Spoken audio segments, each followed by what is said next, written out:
अब खुफिया एजेन्सीका मान्छेले चाहिँ परिचालन गरेका मान्छेहरूबाट शासित हुनुभन्दा त यो राजै ठिक छ भन्नेमा पुग्यौँ नि त हामी होइन। यिनीहरूले चाहिँ गतिलो काम गरिदिएका भए यिनले हटाएको राजा चाहियो भनेर को उफ्रिन्थ्यो भने किन उफ्रिनु पर्ने हामीले? साँच्चीकै यो देश बनाउँछु भन्ने मान्छे त हजारौँ छ नि त अहिले। यहाँ मान्छेको समस्या छ र नेताको समस्या छ र दलालहरू नै चाहिने। दलालहरूले हाकेको व्यवस्था मात्रै त्यो प्रजातन्त्र हुने, लोकतन्त्र हुने, राजाले हाक्दा अथवा हामीले हाक्दा चाहिँ नहुने, स्वाभिमानी नेपालीहरूलाई चाहिँ भित्तामा पुगाउने है, अनि दलालहरूलाई चाहिँ अगाडि राखेर सत्ता चलाउने यो कठपुतली सत्ता, कठपुतली शासन प्रशासन, कठपुतली सुरक्षा अङ्गले त अब पार लाग्दैन नि त। विदेशी खुफिया एजेन्सीहरू जहिलेसुकै सक्रिय हुन्छन्, उनीहरू 2046 अगाडि पनि सक्रिय थिए, 46 पछाडि पनि सक्रिय थिए। उनीहरूको डिजाइन अनुसार राजा र राज संस्था चलेन, उनीहरूको प्रस्ताव स्वीकार भएन, तसर्थ राज संस्थाका विरुद्ध विदेशीहरूले नै डिजाइन गरेर राजनैतिक दल र नेपाली जनतालाई प्रयोग गरे भनेर बुझ्ने यही नै हो यहाँहरूको बुझाइ? नेपालमा अहिले कतिपय मान्छेले नबुझेर यो चाहिँ के अरे यो राज संस्था विदेशीले फर्काउँदैछन् भन्दैछन् क्या, विशेष गरी भारतीयहरूले फर्काउँदैछन् भन्दैछन्। हजुर, अब यो चाहिँ बचकनापनको चाहिँ उपज हो, यो केटाकेटी कुरा हो। मन्त्री परिषदमा भारतको चाहिँ प्रतिनिधि राख्नुपर्ने, यो देशैभरि चाहिँ 18वटा चाहिँ भारतीय सैनिक टुकडीहरू राणा रेजिम हटाएर इन्डियन सेनाले ल्याएको हो नि त यहाँ। त्यसलाई पनि प्रजातन्त्र भने 7 सालमा प्रजातन्त्र आयो, फर्स्ट क्लास व्यवस्था आयो भने नि त। त्यो पटक पटक नेपालीहरूले मूर्खता गरिरहेको छ क्या। आम नेपालीहरूले बुझ्नुपर्ने कुरा हो। किन बुझ्नुपर्ने त भन्दाखेरि कतिपटक ल्याउनु पर्ने प्रजातन्त्र, कतिपटक ल्याउनु पर्ने गणतन्त्र, कतिपटक ल्याउनु पर्ने लोकतन्त्र के हो त्यो?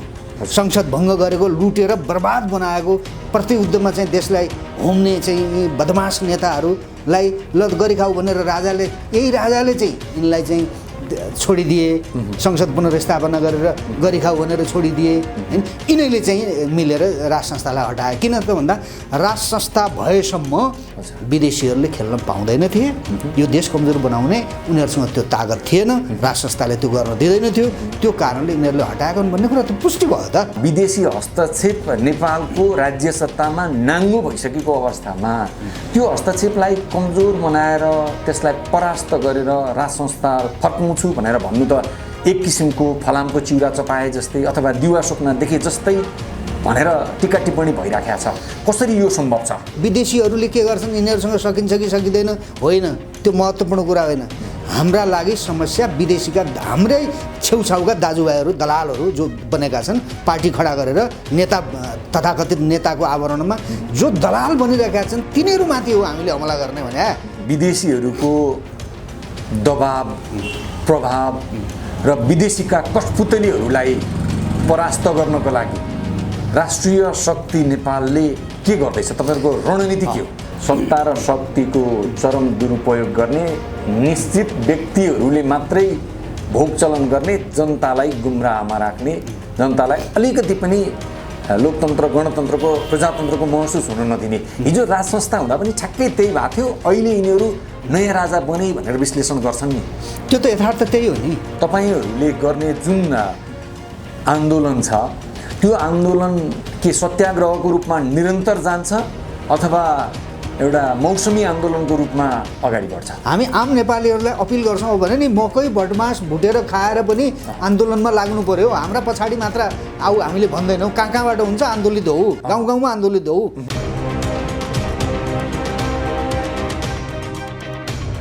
हामीसँग हुनुहुन्छ राष्ट्रिय शक्ति नेपालका प्रवक्ता अनिल योगी। उहाँ राजनैतिक विश्लेषक हुनुहुन्छ, वरिष्ठ पत्रकार पनि हुनुहुन्छ। हामी उहाँसँग समसामयिक राजनैतिक परिस्थिति र राष्ट्रिय शक्ति नेपालको गठन भइसके पश्चात यसले कुन गन्तव्य हासिल गर्नका लागि कस्ता किसिमका फङ्सन गर्दैछ भन्ने सन्दर्भमा स्पष्ट ढङ्गबाट उहाँको धारणा प्रस्तुत गर्दैछौँ। हजुरलाई स्वागत छ। नमस्कार।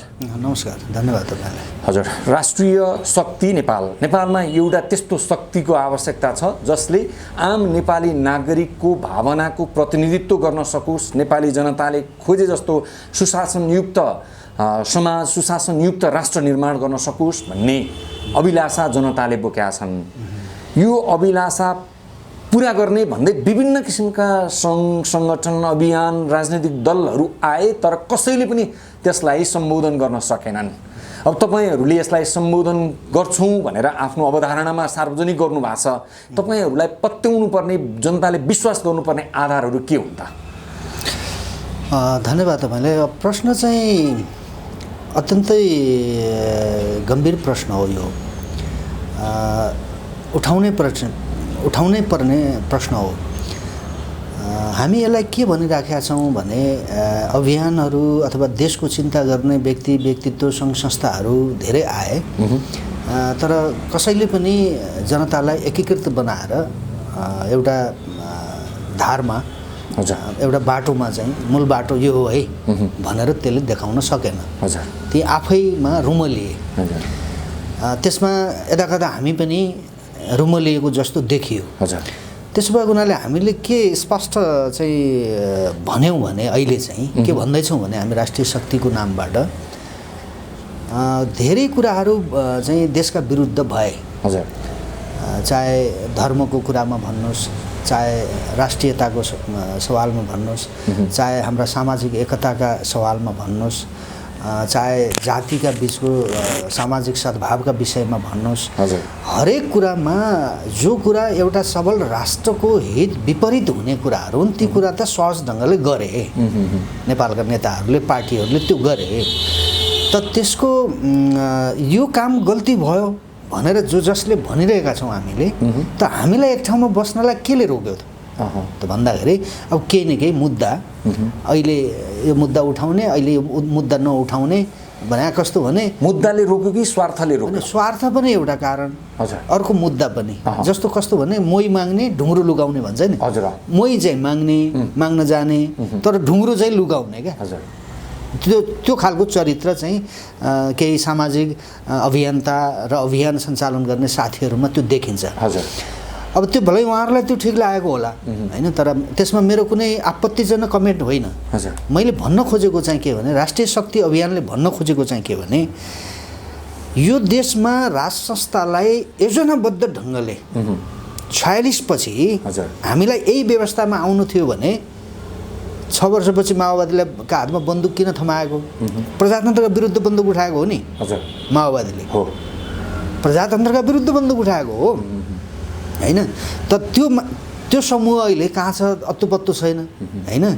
केपी ओली प्रधानमन्त्रीकै पछाडि चाहिँ पुष्पकमल दाहाल हिँड्नु भएको छ, बाबुरामजी कता दौडिँदै हुनुहुन्छ अर्कैतिर। भनेको के डिजाइनमा गरिएको थियो त यो भन्ने कुरा त्यो स्पष्ट भयो। त्यो के हो त भन्दाखेरि नेपालमा जबसम्म नेपालको राज संस्थालाई समूल रूपमा त्यसको अन्त्य गरिँदैन तबसम्म चाहिँ यो देशको सार्वभौम सत्ता हाम्रो हातमा लिन सकिँदैन भन्ने कुरा विदेशीहरूले बुझेका थिए र यो विदेशीको प्लानमा यो कुरा भएको रहेछ भन्ने कुरा त्यो अहिले खुफिया एजेन्सीको मातहतमा जुन ढङ्गले यो देशको सत्ता चलाइएको छ, विदेशी राजदूतहरूका मातहतमा बसेर जसरी यो सत्ता चलाइएको छ र व्यवस्था चलाइएको छ, त यो मुलुक सिद्ध्याउने डिजाइन रहेछ नि त।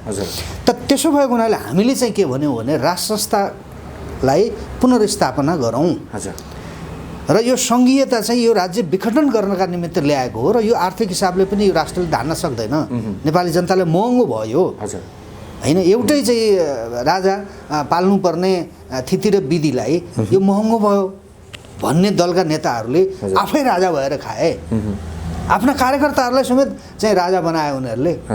आज सयौँ चाहिँ राजाहरू पाल्नुपर्ने भयो नि त यस्तो तरिकाले जनताको कल्याण हुँदैन, जनताले सुख पाउँदैनन्। त्यसो भएको हुनाले सङ्घीयतालाई पनि खारेज गरौँ भन्यौँ हामीले। अर्को हामीले के भन्यौँ त भन्दाखेरि यो सनातन हिन्दू राष्ट्रले कसलाई के अप्ठ्यारो पारेको थियो? आज अरू आयातित धर्मको कुरा गर्ने भने क्रिस्चियन भनौँ न, क्रिस्चियन साथीहरू जो क्रिस्चियन धर्ममा जसले चाहिँ आफूलाई शान्ति प्राप्त गरेका छन् उनीहरूले त्यो धर्ममा जाँदा उनीहरूलाई सुख प्राप्ति भएको छ त भने हाम्रो के टाउको दुखाइ भयो? त्यो त हिन्दू राष्ट्र हुँदा क्रिस्चियनलाई चाहिँ कहाँ चाहिँ क्रिस्चियनहरूमाथि चाहिँ हिन्दूहरूले हमला गरे? क्रिस्चियनलाई निषेध गर्ने काम कहाँ भयो? भएन नि त। सबैका धर्म, सबैका चाहिँ के अरे आस्था र चाहिँ विश्वासहरूलाई समेत राज्यले विश्वास गर्ने जुन वातावरण थियो, जुन राज्यले त्यो नीति अवलम्बन गरेको थियो, आज त त्यो पनि भएन। अनि यो त स्पष्टै छ, न जनआन्दोलनमा धर्मनिरपेक्षताको माग उठाएको थियो, न त जनयुद्धमै उठाएको थियो। कोही नउठेको मुद्दा एकाएक आएर निर्णय गरियो। त यसले के पुष्टि हुन्छ त भन्दाखेरि यो मुलुकलाई समाप्त पार्ने हो भने पहिला त हाम्रा धर्म संस्कृति सभ्यता हाम्रा आफ्ना जे चिज हुन्छ नि मौलिक चिजहरू त्यो मौलिकतालाई समाप्त पार्नु पर्यो नि त त्यसप्रति वितृष्णा जगाउनु पर्यो स्वयं यो देशको जनताले नै त्यसको विरोध गर्नु पर्यो गराउनु पर्यो कसरी हुन्छ अनि त्यो गरेपछि त त्यो विदेशीले आएर त त्यो गरिदिनु पर्दैन नि त्यो भएर यो काम सबै नेपालका पार्टीहरूले गरे नेपालका नेताहरूले गरे र यिनीहरूले योजनाबद्ध ढङ्गले विदेशीको पैसा खाएर गरे पार्टी चलाउनलाई आफू बलियो बन्नलाई यिनीहरूले यो नचाहिँदो काम गरेको हुनाले यो तिनवटा कुरालाई हामीले चाहिँ बुझेनौँ भने र नेपाली जनतालाई आम नेपाली जातिलाई हामीले अपिल गरेर अब यिनीहरूबाट चाहिँ देश चाहिँ चल्दैन यिनीहरूले विवेकयुक्त तरिकाले देश चलाउन सक्दैनन् त्यो कुरा हरेक घटनाक्रमले प्रमाणित भएको छ र अर्को कुरा यिनका पछाडि ब्याकग्राउन्डमा विदेशी खुफिया एजेन्सी छन् यो कुरा पनि प्रमाणित भएको छ होइन विदेशी राजदूतहरूले यिनीहरूलाई कहाँ लैजान्छन् र के खान दिन्छन् होइन के गर्छन् त्यो कुरा पनि सबै देखिसकियो यसलाई यसरी बुझ्दा पनि हुन्छ यहाँहरूको बुझाइ यस्तो पनि हुनसक्छ मेरो एउटा अनुमान है विदेशी खुफिया एजेन्सीहरू जहिलेसुकै सक्रिय हुन्छन् उनीहरू 2046 अगाडि पनि सक्रिय थिए 46 पछाडि पनि सक्रिय थिए उनीहरूको डिजाइन अनुसार राजा र राज संस्था चलेन उनीहरूको प्रस्ताव स्वीकार भएन तसर्थ राज संस्थाका विरुद्ध विदेशीहरूले नै डिजाइन गरेर राजनैतिक दल र नेपाली जनतालाई प्रयोग गरे भनेर बुझ्ने यही नै हो यहाँहरूको बुझाइ यो यथार्थ त्यही हेर्नुहोस् नेपालमा अहिले कतिपय मान्छेले नबुझेर यो चाहिँ के अरे यो राज संस्था विदेशीले फर्काउँदैछन् भन्दैछन् क्या विशेष गरी भारतीयहरूले फर्काउँदैछन् भन्दैछन् अब यो चाहिँ बचकनापनको चाहिँ उपज हो यो केटाकेटी कुरा हो नेपालको राज संस्था रहउन्जेलसम्म नेपालमा राज संस्था बलियो हुन्जेलसम्म र राज संस्थाप्रति नेपाली जनताले आस्था र विश्वास गरुन्जेलसम्म विदेशीहरूको भूमिका थिएन हामीले त्यो 30 वर्षमै हेरौँ न पञ्चायतमा पञ्चायत व्यवस्थाका खराबीहरू आफ्नो ठाउँमा छन् त्यो बहसको विषय त्यो होला है तर पञ्चायत व्यवस्थाले 30 वर्षको पञ्चायतले विशेष गरी राजा महेन्द्र नजन्मिएका भए त हामीसँग देशै हुने रहन्छ नि आज देशै हुन्थेन हामीसँग है किनभने मन्त्री परिषदमा भारतको चाहिँ प्रतिनिधि राख्नुपर्ने यो देशैभरि चाहिँ 18वटा चाहिँ भारतीय सैनिक टुकडीहरू राणा रेजिम हटाएर इन्डियन सेनाले ल्याएको हो नि त यहाँ त्यसलाई पनि प्रजातन्त्र भने 7 सालमा प्रजातन्त्र आयो फर्स्ट क्लास व्यवस्था आयो भने नि त त्यो पटक पटक नेपालीहरूले मूर्खता गरिरहेछ क्या आम नेपालीहरूले बुझ्नुपर्ने कुरा हो किन बुझ्नुपर्ने त भन्दाखेरि कतिपटक ल्याउनु पर्ने प्रजातन्त्र कतिपटक ल्याउनु पर्ने गणतन्त्र कतिपटक ल्याउनु पर्ने लोकतन्त्र के हो त्यो एकपटक होला नि त यदि थिति र विधिको व्यवस्था यो होइन यो चाहिँ थिति र विधिको व्यवस्था हो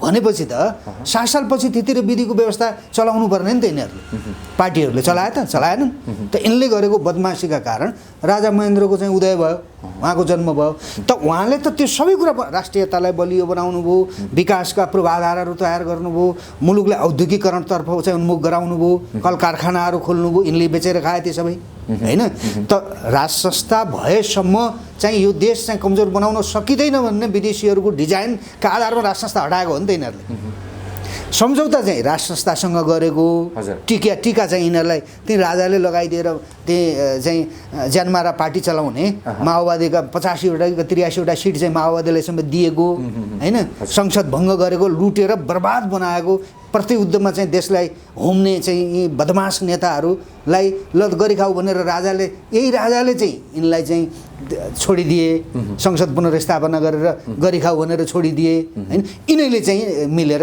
राज संस्थालाई हटाए किन त भन्दा राज संस्था भएसम्म विदेशीहरूले खेल्न पाउँदैन थिए यो देश कमजोर बनाउने उनीहरूसँग त्यो तागत थिएन राज संस्थाले त्यो गर्न दिँदैन थियो त्यो कारणले यिनीहरूले हटाएका हुन् भन्ने कुरा त पुष्टि भयो त अब यही अवस्थामा विदेशी हस्तक्षेप नेपालको राज्य सत्तामा नाङ्गो भइसकेको अवस्थामा त्यो हस्तक्षेपलाई कमजोर बनाएर त्यसलाई परास्त गरेर राज संस्था फर्काउँछु भनेर भन्नु त एक किसिमको फलामको चिउरा चपाए जस्तै अथवा दिवा स्वप्न देखे जस्तै भनेर टिका टिप्पणी भइराखेको छ कसरी यो सम्भव छ अब त्यो चाहिँ अब त्यो नामर्दहरूको तर्क हो भन्छौँ हामी चाहिँ हजुर म यो देशको नागरिक हुँ भन्ने मलाई थाहा छ है आज करोडौँ नेपालीहरूलाई हामी स्वाधीन एउटा हाम्रो यो स्वतन्त्र राष्ट्र हो भन्ने कुराको अनुभूति छ जनता त्यो कारणले बोलिराखेका छन् दलालहरूले चलाएको शासन व्यवस्थाका विरुद्ध अच्छा विदेशी खुफिया एजेन्सीहरूले चलाएका चाहिँ पार्टीहरूका विरुद्ध त जनता आए नि त सडकमा चाहिँ नेतृत्व नपाएर आइराखेका छैनन् त जनता त विरुद्धमा छन् नि आज कुन नेपाली जातिको जनताले चाहिँ सुख र समृद्धिको जीवन पायो यिनीहरूबाट पाएन त्यसो भएको हुनाले हामीले चाहिँ के भनेका छौँ भने यो विदेशीहरूले के गर्छन् यिनीहरूसँग सकिन्छ कि सकिँदैन होइन त्यो महत्त्वपूर्ण कुरा होइन हाम्रा लागि समस्या विदेशीका हाम्रै छेउछाउका दाजुभाइहरू दलालहरू जो बनेका छन् पार्टी खडा गरेर नेता तथाकथित नेताको आवरणमा जो दलाल बनिरहेका छन् तिनीहरूमाथि हो हामीले हमला गर्ने भने नेपाली जनताले अब तिनीहरूमाथि निषेध गर्नुपर्छ यिनीहरूमाथि निषेध गर्दा बित्तिकै विदेशीहरूको दायरा स्वाभाविक रूपमा खुम्चिएर जान्छ विदेशीहरूले त्यो गर्न पाउँदैन किनकि यिनले विदेशी आएर आज स्वयं आफैले त गरिराखेका छैन नि त छैन यिनले त आफ्नो दलालहरू माध्यम गरिराखेका छ प्रयोग गरिराखेका छ है त्यसो भएको हुनाले हामीलाई चाहिँ यो कुनै गरुङ्गो कुरा होइन कुनै भारी कुरा होइन नेपाली जनतालाई जबसम्म हामीले बुझाउन सक्दैनौँ तबसम्म चाहिँ गाह्रो होला जब हामीलाई जुन कुरा हामीले महसुस गरेका छौँ यो देश कमजोर बनाउनका निमित्त विदेशीहरूको डिजाइनमा यो प्रजातन्त्र लोकतन्त्र के तन्त्र भन्दै यिनीहरूले चाहिँ जुन काम गरे त्यो अपराध गरे यो अपराध गर्नका निमित्त यिनलाई सघाउने विदेशीहरू छन् ब्याकग्राउन्डमा त्यसो भएको हुनाले अब हामी राज संस्थामा फर्किने हो राज संस्था अभिभावकत्व मात्र चाहिँ राज संस्थाले दिने हो राज्य हाँक्ने होइन राज्य नेपाली जनताकै छोराछोरीले हाँक्नुपर्छ है प्रजातान्त्रिक तरिकाले नै हाँक्नुपर्छ तर यो हो त प्रजातन्त्र यो मनपरी तन्त्र यो लुटतन्त्रलाई प्रजातन्त्र भनिदिनुपर्छ कसैले भनिदिएपछि चाहिँ ठिक हुने है अन्यथा नहुने भन्ने हुन्छ होइन भारतमा नेपालका नेताहरूले जस्तो भारतीय नेताहरूले गर्यो भने के हालत हुन्छ त्यहाँ अमेरिकनहरूले प्रजातन्त्रको चाहिँ मसिया ठान्ने अमेरिकनहरूले जुन तौर तरिका हाम्रा नेताहरूले शासन व्यवस्था सञ्चालन गर्ने गरिरहेछन् त्यही तरिका अमेरिकाका चाहिँ नेताहरूले गर्यो भने के हुन्छ त्यो मिल्छ गर्न पाइन्छ त्यसो यो कमजोर चाहिँ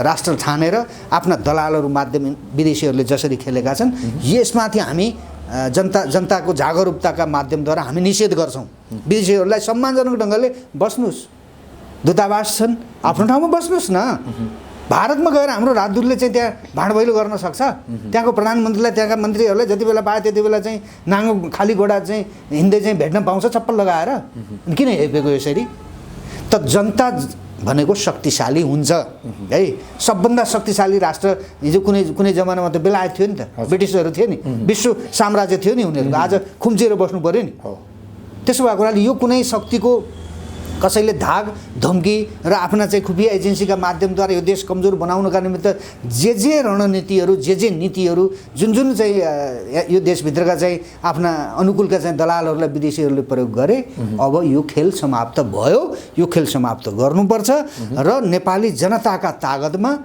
हामीले यो राष्ट्रलाई फेरि चाहिँ राजा महेन्द्रले जसरी चाहिँ कुनै युगमा जसरी चाहिँ शक्तिशाली राष्ट्रको रूपमा विश्वमा चिनाउनु भएको थियो त्यसरी चिनाउने मौका आयो हामीलाई यो कुनै चाहिँ यो अप्ठ्यारो स्थिति आएको मैले देखिरहेको छैन किनकि नेपाली जनताले बुझेको छ यहाँले भने जस्तै विदेशीहरूको दबाब प्रभाव र विदेशीका कठपुतलीहरूलाई परास्त गर्नको लागि राष्ट्रिय शक्ति नेपालले के गर्दैछ तपाईहरुको रणनीति के हो हामीले चाहिँ अहिले अब हामी लगत्तै यो तिहारको लगत्तै हामी यो 3 गते मिटिङ बस्छ र त्यो मिटिङले कहिले चाहिँ कार्यक्रम गर्ने एउटा सडक आन्दोलनको घोषणा देशव्यापी रूपमा हामी राजधानीबाट सुरु गर्छौँ 42-43 वटा जिल्ला चाहिँ अभियानका समितिहरू पनि बनिसकेका छन् त्यहाँबाट पनि हामी गर्छौँ र हामी चाहिँ अहिले स्पष्ट ढङ्गले हामी के भनिराखेका छौँ भने नेपालको राज संस्था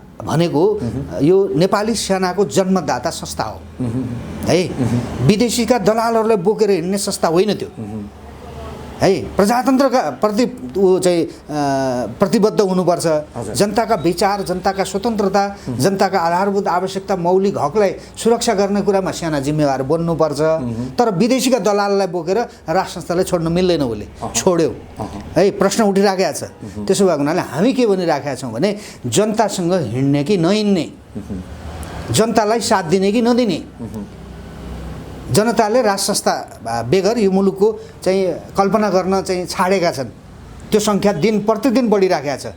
सुरक्षाको कारणले भन्नुहोस्, यो गरिबीको कारणले भन्नुहोस्, भोकमरीको कारणले भन्नुहोस्, विदेशीहरूको थिचोमिचोका कारणले भन्नुहोस्। अब खुफिया एजेन्सीका मान्छेले चाहिँ परिचालन गरेका मान्छेहरूबाट शासित हुनुभन्दा त यो राजै ठिक छ भन्नेमा पुग्यौँ नि त हामी, होइन? यिनीहरूले चाहिँ गतिलो काम गरिदिएका भए यिनले हटाएको राजा चाहियो भनेर को उफ्रिन्थ्यो भने किन उफ्रिनु पर्ने हामीले? के कारण छ उफ्रिनु पर्ने भन्नुहोस् त? यिनले स्वर्ग जस्तो देश बनाउँदै थिए भने किन विरोध गर्नुपर्ने हामीले? यिनले त आफ्नो स्वर्ग बनाए, नेपाली जनतालाई नर्कमा यिनीहरूले फाले। त्यसो भएको हुनाले राज संस्थाको अगुवाई हुनु पर्यो र नेपाली सेनाले चाहिँ राज संस्थामा फर्किनु पर्यो, जनता पनि फर्किनु पर्यो। जनता जहाँ हिँड्छन् त्यहाँ हिँड्ने राज संस्था र नेपाली सेना भयो भने विदेशीहरूको यो चाहिँ मनपरी चाहिँ यो सदाका लागि हामी अन्त्य गर्न सक्छौँ। त्यसो भएको हुनाले अब हामीले जनताका बिचमा जाने र हामी गर्ने भन्ने हो। हामी चाहिँ त्यो अरूले गर्नुपर्छ भन्दैनौँ हामी चाहिँ के भन्छौँ भने हामी गर्छौँ है। हाम्रो के अरे आदरणीय अध्यक्ष केशरबहादुर विष्ट हुनुहुन्छ, कसैले प्रश्न उठाओस् न त यो भ्रष्टाचारी हो भनेर, कसैले प्रश्न उठाओस् न त यो कुनै विदेशीको दलाल हो भनेर, मलाई कसैले प्रश्न उठाओस् न। हामी जनताका बिचमा यदि हामीले गल्ती गरेका छौँ, कमजोरी गरेका छौँ भने जनताका बिचमा हात उठाएर माफी माग्छौँ। माफी त पाइएला नि गल्ती गरेका छौँ भने। तर हामी के गर्दैनौँ भने हामी विदेशीको पैसा लिँदैनौँ, विदेशीको दलाली गर्दैनौँ है। हामी आफ्नो देश कसरी बलियो बनाउने, यो देशका जनतालाई, यो देशका नेपाली जातिलाई देशभित्र कसरी सुरक्षित राख्ने, कसरी उनीहरूको चाहिँ वृद्धि विकास गर्ने भन्ने विषयमा हामीले खाका तयार गरेर बसेका छौँ र हामी गर्छौँ भन्ने हो। हामी चाहिँ त्यो सबै काम राज संस्थाले गर्छ, अर्को कसैले गर्छ, अरूका टाउकामा हाल्दैनौँ। हामी गर्छौँ। हामीलाई माध्यम चाहियो सेना, हामीलाई माध्यम चाहियो राज संस्था, हामीलाई माध्यम चाहियो नेपाली जनता। विश्वास गर्छन् भने हामी मुलुकप्रति गद्दारी गर्दैनौँ, हामी नेपाली जनताप्रति हामी गद्दारी गर्दैनौँ। विदेशीहरूसँग पनि हामी चाहिँ त्यो नचाहिँदो तरिकाको विवाद गर्नुको अर्थ छैन। हामी जाँदैनौँ। हामी कसँग लड्ने? हामी भारतसँग लड्नु पनि छैन, चीनसँग लड्नु पनि छैन, अमेरिकासँग लड्नु पनि छैन। हामी हाम्रो तरिकाले शासन गर्न हामीले पाउनुपर्छ भन्न पाउने कि नपाउने प्रश्न त्यो हो हाम्रो। त्यो प्रश्न गर्छौँ हामी। प्रजातन्त्रका चाहिँ गफ हाँक्नेहरूलाई, प्रजातान्त्रिक मुलुक भन्नेहरूलाई, त्यहाँका शासक भन्नेहरूलाई हामी प्रश्न गर्छौँ। भारतीयहरूलाई पनि हामी सोच्छौँ के नेपालका नेताहरूले जुन तरिकाले शासन गरिराखेका छन् के यो प्रजातान्त्रिक छ? भारतलाई सोध्न सक्छौँ नि हामी है, अमेरिकनहरूलाई सोध्न सक्छौँ हामी होइन? के यही हो त? यही जे मन लाग्यो त्यही गर्ने अनि विदेशीहरूसँग मिलेर आफ्नो देश कमजोर बनाउने परिपाटी मानिदिनुपर्छ भनेर तपाईँहरूले चाहिँ भन्न खोजे के? यो कुरा त हामी सोध्न सक्छौँ नि, त्यो हैसियत राख्छौँ नि हामी नेपालीहरू। त्यसो भएको हुनाले अबको चाहिँ स्थिति र विधि यिनीहरूले चाहिँ यो ध्वस्त बनाएको हुनाले नयाँ तरिकाले नयाँ चाहिँ मान्छेहरूका माध्यमद्वारा साँच्चीकै यो देश बनाउँछु भन्ने मान्छे त हजारौँ छन् त अहिले। यहाँ मान्छेको समस्या छ र नेताको समस्या छ र दलालहरू नै चाहिने। दलालहरूले हाकेको व्यवस्था मात्रै त्यो प्रजातन्त्र हुने, लोकतन्त्र हुने, राजाले हाक्दा अथवा हामीले हाक्दा चाहिँ नहुने के भने त्यो। त यहीबाट स्पष्ट हुन्छ कि यो देश बचाउन चाहने, नेपाली जनतालाई सुख र समृद्धिको जीवन दिन चाहने स्वाभिमानी नेपालीहरूलाई चाहिँ भित्तामा पुगाउने है, अनि दलालहरूलाई चाहिँ अगाडि राखेर सत्ता चलाउने यो कठपुतली सत्ता, कठपुतली शासन प्रशासन, कठपुतली सुरक्षा अङ्गले त अब पार लाग्दैन नि त। त्यसो भएको हुनाले जनता विद्रोहमा आउँछ। शान्तिपूर्ण विद्रोहका माध्यमद्वारा यो सत्ता कब्जा गर्ने र नेपाली जनतालाई सही बाटोमा नेपाली जातिलाई अगाडि हिँडाउने त्यो जिम्मेवारी हामी लिन्छौँ भन्ने हो क्या। अब चाहिँ यहाँले अहिले जुन विश्लेषण गर्नुभयो नि, सत्ता र शक्तिको चरम दुरुपयोग गर्ने निश्चित व्यक्तिहरूले मात्रै भोग चलन गर्ने, जनतालाई गुमराहमा राख्ने, जनतालाई अलिकति पनि लोकतन्त्र गणतन्त्रको प्रजातन्त्रको महसुस हुन नदिने। हिजो राज संस्था हुँदा पनि ठ्याक्कै त्यही भएको थियो। अहिले यिनीहरू नयाँ राजा बने भनेर विश्लेषण गर्छन् नि। त्यो त यथार्थ त्यही हो नि। हिजो राजाले कमसेकम अलिकति मात्र पनि सुनवाई गरिदिएको भए, जनताले आफ्ना कुरा राख्ने ठाउँ बनाइदिएको भए, जनतालाई न्याय सम्पादन गर्ने कुरामा चाहिँ अलिकति चुस्त दुरुस्त तरिकाले शासन प्रशासन चलाउनका निमित्त स्वयं सक्रियता, जनतालाई न्याय दिने कुरामा सक्रियता गर्न के बिग्रिन्छ? जनतालाई सुरक्षा दिने कुरामा सक्रियता बढाउँदा के बिग्रिन्छ? जनताले रोजीरोटी पाए कि पाएनन् भन्ने कुरामा चाहिँ हेरविचार गरेर चाहिँ राज्यका संयन्त्रहरू चाहिँ तयार गरेर त्यो हेर्ने कुरामा सक्रियता देखाउँदा के बिग्रिन्छ? त्यो नगरेको हुनाले राज संस्थामाथि प्रश्न उठायो दुनियाँले, जनता नेपाली जनताले उठाएको हो। तर उहाँहरूले सहज ढङ्गले छोडिदिनु भयो है। त मुलुकमा अरू अरू थप समस्या त आएन। अहिले यहाँहरूले परिकल्पना गर्नुभएको राज संस्था भनेको परिष्कृत भएको राज संस्था, विगतको जस्तो राज संस्था होइन तपाईँले ल्याउनु खोज्नु। त्यो कल्पनाभन्दा बाहिरको हुनुपर्छ। कस्तो? त्यो भनेको कस्तो भने नेपाली जनताले सबै करोडौँ नेपाली जनताले राजा भेटिराख्नु पर्दैन, राज्य भेट्नु पर्यो। हो भने के भने राज्य हामीप्रति जवाबदेही छ भन्ने कुरा आम नेपाली जातिले, नेपाली जनताले महसुस गर्नु पर्यो। म मेरो राष्ट्रबाट सुरक्षित छु, म मेरो राष्ट्रले मलाई यो कुरा दिँदैछ, मैले यो कुरा पाइरहेको छु र भोलिका मेरा सन्ततिहरूले यो कुरा पाउनेछन्। अब मैले अरूका देशमा मैले भौतारिएर मेरो भविष्य खोज्न जानुपर्ने छैन भन्ने कुराको अनुभूति गराउने राज संस्थाको परिकल्पना गरे हो। त्यो खालको राजनीतिक नेतृत्वको परिकल्पना गरे हो। हामी त्यो गर्न सक्छौँ भन्दैछौँ। हामी गफ गर्दैनौँ भने हामी काम गरेर देखाउँछौँ। त्यसका लागि साथ चाहियो, त्यसका लागि राज संस्थाको पनि हामीलाई साथ चाहियो, नेपाली सेनाको पनि साथ चाहियो र आम नेपाली जनताको पनि हामीलाई साथ चाहियो। के अपराध गऱ्यौँ त हामीले, कि देश बनाउँछौँ हामीलाई साथ देऊ भन्न त पाउनु पर्यो नि त। यिनले चाहिँ देश बर्बाद गराउनका निमित्त नेपाली जनताले को शक्तिलाई दुरुपयोग गरे है। हामी त त्यो गर्दैनौँ नि त। यदि हामीले त्यो ठाउँमा पुगेर हामीले भोलि त्यो गऱ्यौँ भने त्यसको सजायको भागीदार हामीले हुनुपर्छ भन्ने कुरा त पटक पटक चाहिँ शासन सञ्चालन गर्ने शासकहरूका पतनबाट हामीले बुझेका छौँ नि। के गर्दा पतन भइँदो रहेछ, के गर्दा जनताको नजरमा गिरिदो रहेछ, के गर्दाखेरि शासन सत्ताबाट बाहिरिनु पर्दो रहेछ भन्ने कुरा त हामीले त अध्ययन गऱ्यौँ त नजिकबाट। अब त्यो सम्भव छैन। नेपाली युवाहरू अहिले विशेष गरी जो बाहिरबाट नेपाली युवाहरू फर्किँदैछन् यो देशमा र जमिनमा जो जोडिन खोज्दैछन्, जमिनसँग आफ्नो जीवन खोज्न जो नेपाली जनताले खोजिराखेका छ कि अरू केहीले नबाँचिने रहेछ, आफ्नो जमिन चाहिने रहेछ भनेको आफ्नो देश चाहिने रहेछ भन्ने कुराको जुन जनतामा एउटा त्यो भावना, यो विविध समस्याले, कोरोना भाइरसका कारणले, विविध कारणले त्यो जुन एउटा भावना विकसित भएको छ, अब हामीले नेपाली जनतालाई जनता र जमिन जोड्नु पर्यो। राज्य र जनतालाई जोडेर हामी अगाडि जाने तयारी हामीले गरेनौँ भने चाहिँ हामी ठिक ठाउँमा पुग्दैनौँ। त्यसो गरेर त्यो गर्छौँ। त्यसरी परिष्कृत हुनको लागि राज संस्थाका प्रतिनिधि पात्रहरू तयार छन् त? राज संस्थाका प्रतिनिधि र पात्रहरू तयार भएनन् भने त्यो यो राष्ट्रका लागि दुर्भाग्य हुन्छ है। उहाँहरूलाई तयार गर्छ नेपाली जनताले। हामीले पटक पटक राजाका केही भनाइहरू हामीले सुनेका छौँ। हजुर, जनताले त तिरस्कार गरे हो। तपाईँहरूलाई फेरि किन चाहिँ मन्दिर घुम्ने यावत प्रश्नहरू पत्रकारहरूले राख्दाखेरि उहाँले चाहिँ त्यो कुरालाई ठाडै इन्कार गर्नुभएको छ।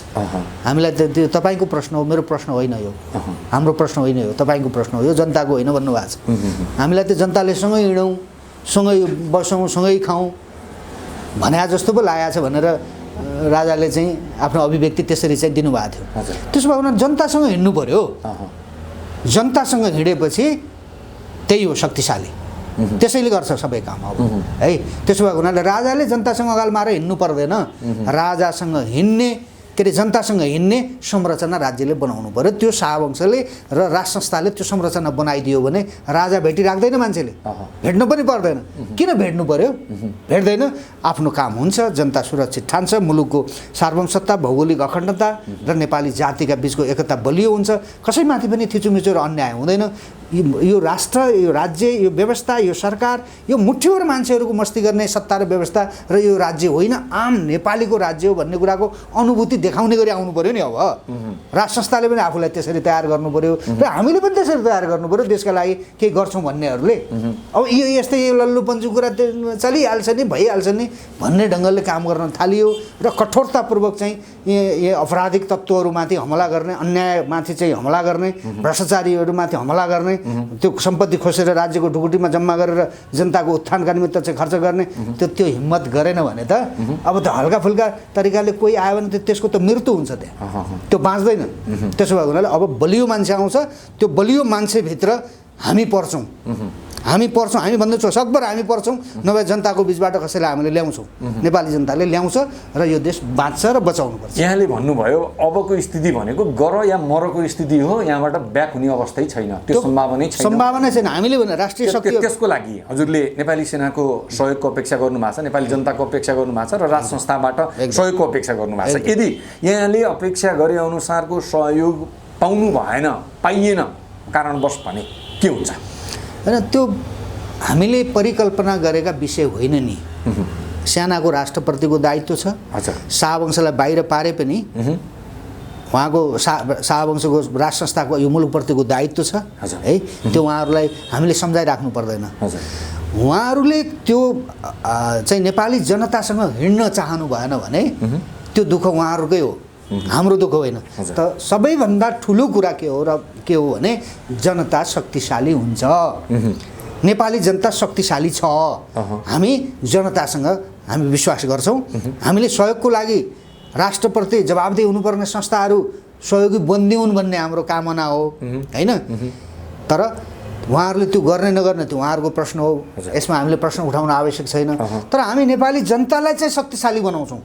नेपाली जबसम्म जनता शक्तिशाली हुँदैन, राजनीति के हो, प्रजा व्यवस्था भने के हो, व्यवस्थाले के गर्नुपर्छ, विदेशी को हुन्, के निमित्त यो देशमा आउँदैछन्, हामी यो 20-30 वर्षमा हामी के कारणले कमजोर भयौँ, हामीले अरूको देशमा चाहिँ कमारो बन्नुपर्ने स्थिति किन आयो, यो देश किन लुटियो, भ्रष्टाचार किन हुँदैछ, नातावाद कृपावाद किन हुँदैछ, यो राष्ट्र मुठ्ठीभर मान्छेहरूका लागि स्वर्ग अनि आम नेपाली जातिका लागि नर्क किन बन्दैछ, यी यस्ता कुराहरू जनताले बुझ्दैछन्। यो हामी बुझाउँछौँ र जनताका शक्तिका माध्यमद्वारा कसलाई ल्याउने, कसलाई राख्ने, को नेता हुने, को प्रधानमन्त्री हुने, को के हुने, त्यो त जनताले गर्छ नि। यहाँ त कोठाभित्र छलफल गरेर यहाँ बहस गरे भरमा कोही नेता हुने, कसैले म चाहिँ ठुलै मान्छे हुन्छु भनेर चाहिँ कसैले परिकल्पना गरेछ भने त्यो त मनका लड्डु घिउसँग बनाए जस्तो मात्रै हो। जनता नै हो सबैभन्दा शक्तिशाली। राजाले पनि राज संस्थाले पनि जनतासँग चाहिँ जनता शक्तिशाली हो भन्ने कुरा मानेको छ। उसले पटक पटक नेपाली जनतासँग सम्झौता गरेको छ, नेपाली सेनाले पनि गरेको छ।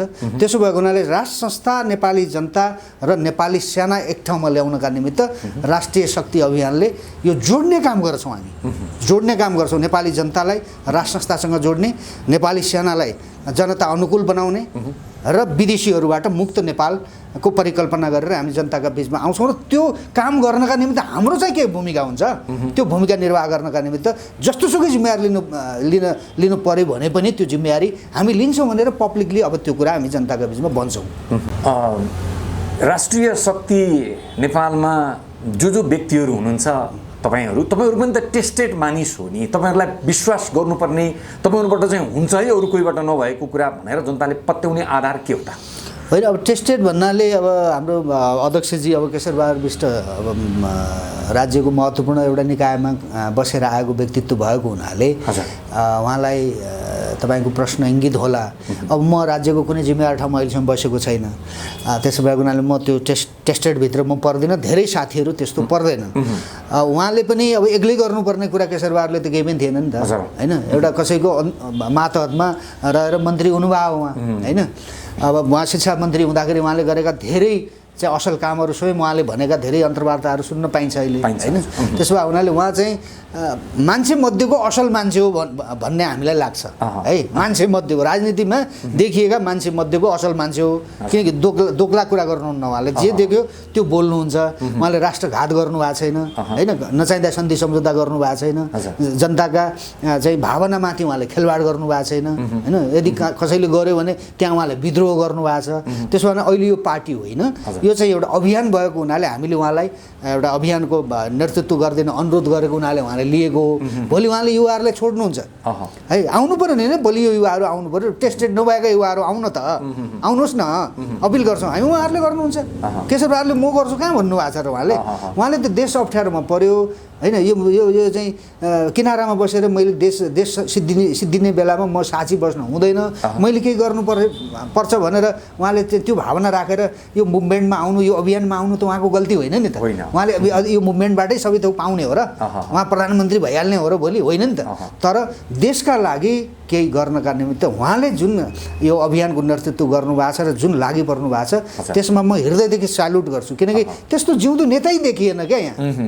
केशरबहादुरजीले हाम्रो अध्यक्षले त्यो गर्नुभएको छ र हामीलाई ठुलो प्रेरणा पनि मिलेको छ किनकि देश भनेको अत्यन्तै महत्त्वपूर्ण कुरा रहेछ भन्ने कुरा त्यो उमेरको एउटा नेताले त्यसरी चाहिँ कहिलेकाहीँ उहाँले कठोर भाषा पनि बोल्नुहुन्छ किन त्यो बाध्यताले बोल्ने हो होइन शिष्टाचार नजानेको सभ्यता नबुझेको मान्छे हो र उहाँ तर कहिलेकाहीँ कठोर भाषा बोल्नुहुन्छ उहाँले हामीले भन्दा पनि कठोर बोल्नुहुन्छ किन त भन्दा देश अप्ठ्यारोमा पर्यो नेपाली जनताको जीवन अप्ठ्यारोमा पर्यो भन्ने बुझेर नै गरे उहाँले अब अन्तमा बताइदिनुहोस् तपाईँहरूले गर्ने जुन आन्दोलन छ त्यो आन्दोलन के सत्याग्रहको रूपमा निरन्तर जान्छ अथवा एउटा मौसमी आन्दोलनको रूपमा अगाडि बढ्छ होइन हामी वारपार नहुन्जेलसम्म हामी आन्दोलनमा हुन्छौँ आम नेपालीहरूलाई अपिल गर्छौँ हामी हाम्रा के आन्तरिक कमी कमजोरीहरू छन् हामीसँग अर्थव्यवस्थाको समस्या छ हामी आम नेपालीहरूलाई अपिल गर्छौँ भने नि मकै भटमास भुटेर खाएर पनि आन्दोलनमा लाग्नु पर्यो हाम्रा पछाडि मात्र आऊ हामीले भन्दैनौँ कहाँबाट हुन्छ आन्दोलित हौ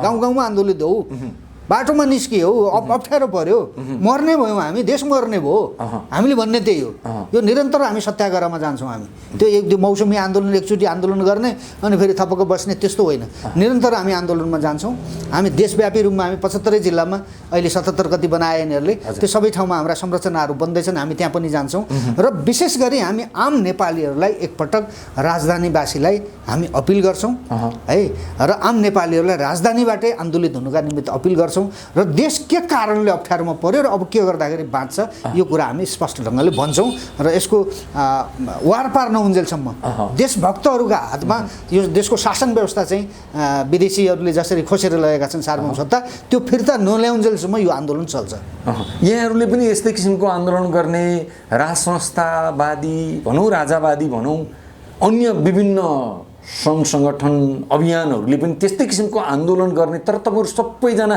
एकै ठाउँमा आएर एउटा आन्दोलनको आँधी ल्याउन चाहिँ किन नसक्ने अब यो चाहिँ के कस्तो रहेछ भने बडा अहम प्रश्न हो यो यसमा चाहिँ कस्तो भने यो व्यक्ति बिचको यो मनोमालिन्य एउटाले अर्कोलाई नमान्ने है सङ्कट आइसक्यो सबैले थाहा छ फेरि तर एकले अर्काको व्यक्तित्वसँग चाहिँ टक्कर लिने होइन कसै म उसलाई अगाडि लाउने भने म तल पराउँला भने जस्तो हीन भावना राख्ने होइन देश अप्ठ्यारोमा परेको बेलामा को तल को माथि राजा हिजो माथि थिए त आज कहाँ छन् है त्यसो भए उनीहरू को तल को माथिको प्रश्न होइन यो नबुझेर अब केही कमी कमजोरी भएका छन् तर हामीले अपिल गर्छौँ राष्ट्रिय शक्ति अभियानले सबै शक्तिहरूलाई सबै व्यक्तिहरूलाई जो यो हामीले यो सङ्घीयताको खारेजीको कुरा हिन्दू राष्ट्र सनातन हिन्दू राष्ट्र कायम गर्ने कुरा र यो चाहिँ के अरे यो राज संस्थाको पुनर्स्थापना यो तीनटा कुरामा सहमत हुने सङ्घ संस्था र अभियान सञ्चालन गर्ने साथीहरू सबैलाई वेलकम गर्छौँ अरूलाई पनि हामी भन्छौँ कि त्यहाँ नपुगेसम्म कसैको राजनीतिक धन्दा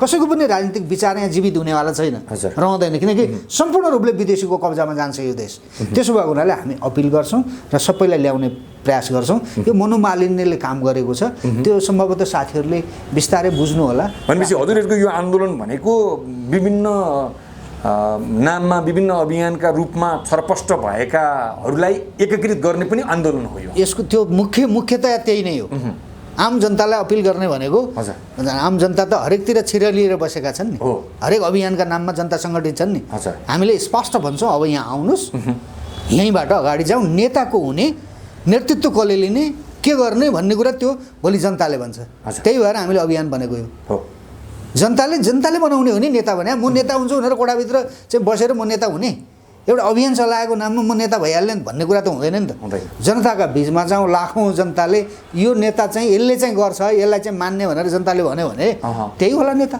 के फरक पर्यो किन कोदेखि डाहा र छटपट्टि गर्नुपर्ने त्यसो भएको हुनाले हामी यो पनि अपिल गर्नका लागि राष्ट्रिय शक्ति निर्माण भएको किनकि राष्ट्रिय शक्ति नै छैन अहिले शक्तिविहीन राष्ट्र भयो त्यसो भएको हुनाले जनता नै राष्ट्रिय शक्तिको स्रोत हो र राज संस्था र जनताको एकता र नेपाली सेनाको एकता नै यो राष्ट्रको शक्तिको स्रोत हो त्यहीँबाट विचार उत्पन्न हुन्छ त्यहीँबाट नेतृत्व उत्पन्न हुन्छ र नयाँ तरिकाले यो मुलुकलाई हामीले अगाडि लैजान सक्छौँ अनिललाई निकै लामो समयको ग्यापपछि राष्ट्रिय शक्ति नेपाल निर्माण भइसके पछाडि तपाईँ र मेरो बिचमा एउटा गहन छलफल गर्ने जुन समय मिल्यो यहाँसम्म आइदिनु भयो महत्त्वपूर्ण कुराकानी गर्ने अवसर हामीले प्राप्त गऱ्यौँ हाम्रा दर्शकहरूले पनि महत्त्वपूर्ण भनाइहरू सुन्ने अवसर पाउनुभयो, यसको लागि हामी आभार व्यक्त गर्छौँ हजुरलाई।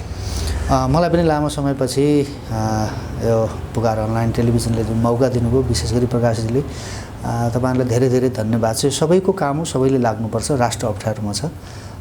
फेरि पनि मौका मिले कुरा गरौँला। धन्यवाद। थ्याङ्क यू बास।